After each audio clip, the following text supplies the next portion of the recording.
आप सभी को नमस्कार प्यारे बच्चों, कैसे हैं आप लोग। आज की क्लास में मैं परसेंटेज का प्रश्न संख्या 26 बताने जा रहा हूं और मैं आशा करता हूं इसके पहले जितने भी मैंने सारे प्रश्न बताए हैं आप लोगों ने रिवीजन किया होगा और समझा होगा। तो मैं ज़्यादा बात नहीं करूंगा क्योंकि मैं इस तरीके का प्रश्न आपको बता दिया है, ठीक है। इसलिए मैं अब सवाल को पढ़कर हल करता हूँ। चलिए, एक शॉपिंग मॉल में किसी वस्तु की लागत में 20% की कमी की गई और फिर से इसमें 20% की कमी की गई, कुल कितने प्रतिशत का परिवर्तन हुआ। देखिए बच्चों, यहाँ पर दोनों बार जो है कमी किया जा रहा है, इसका मतलब ये दोनों वैल्यू हमारी क्या रहेंगी, माइनस में रहेंगी, ठीक है। तो आपको फार्मूला भी पता होगा, नहीं पता होगा तो मैं वैसे भी बोर्ड में हमेशा फार्मूला लिख के चलता हूँ हल करते वक्त। तो फार्मूला मैंने बताया था x plus y plus x into y upon 100%, ठीक है। मैंने ये भी बताया था एक्स वाई की स्थान पर कौन सी वैल्यू रखना है, हमको ऑर्डर में रखना है, क्रम में रखना है, ठीक है। लेकिन दोनों वैल्यू हमारी माइनस में रहेगी, तो x -20 प्लस वाई -20 प्लस मैंने ये भी बताया था एक्स वाई को जो है ब्रैकेट के अंदर रखेंगे, यानी -20 इंटू -20, ठीक है, अपॉन का 100 और ये प्रतिशत। चलिए नेक्स्ट स्टेप करते हैं। -20, देखिए प्यारे बच्चों, ये -20 जो है ब्रैकेट में है तो ये प्लस के गुणे में है, ठीक है। तो प्लस माइनस का गुणा होता है तो माइनस आता है, ये भी मैंने बताया था। और जो जिन्होंने मैथ लिया होगा हाई स्कूल इंटर में वो अच्छी तरीके से जानते होंगे इस बारे में। प्लस माइनस माइनस का गुणा होता है तो मैंने बताया था कि प्लस आता है, ठीक है। तो प्लस का कितना आएगा, 400 आएगा। 20 का गुणा 20 में करेंगे तो हमारा कितना आएगा, 400, और ये प्रतिशत।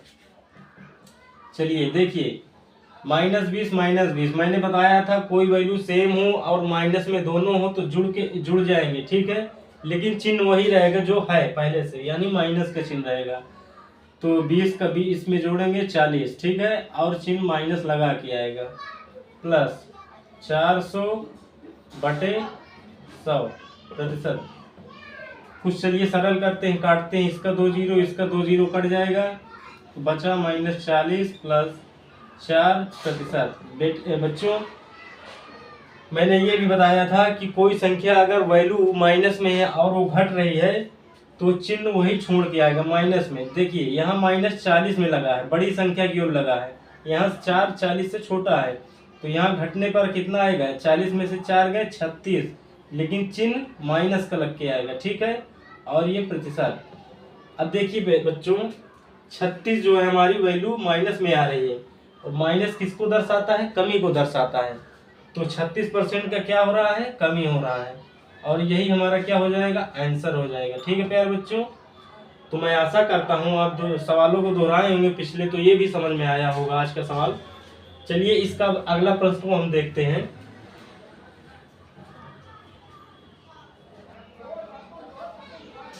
चलिए बच्चों, अब प्रश्न नंबर जो है 27 को कवर करते हैं। प्रश्न को पढ़ लेते हैं। यदि एक आयत की लंबाई और चौड़ाई में क्रमशः 10% और 20% की वृद्धि की जाती है तो उस आयत के क्षेत्रफल में कितने प्रतिशत का परिवर्तन हुआ। देखिए बच्चों, लंबाई और चौड़ाई में 10 और 20% की क्या की जाती है, वृद्धि की जाती है। अब आप समझ गए होंगे वृद्धि की जाती है तो वैल्यू क्या रहेगी, दोनों प्लस में रहेगी, ठीक है, यानी एक्स और वाई का मान हमको प्लस में रखना है। तो फार्मूला हमारा कहता है x plus y plus x into y upon 100 और ये प्रतिशत। तो x की वैल्यू 10 प्लस y की वैल्यू 20 प्लस 10 गुणे 20 अपॉन 100 और ये प्रतिशत, ठीक है।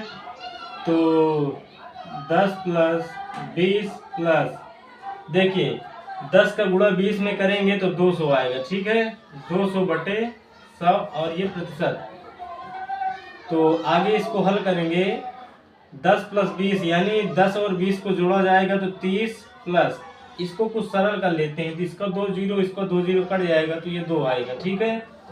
अब देखिए 30 में 2 जोड़ेंगे तो कितना आएगा, 32 और ये प्रतिशत।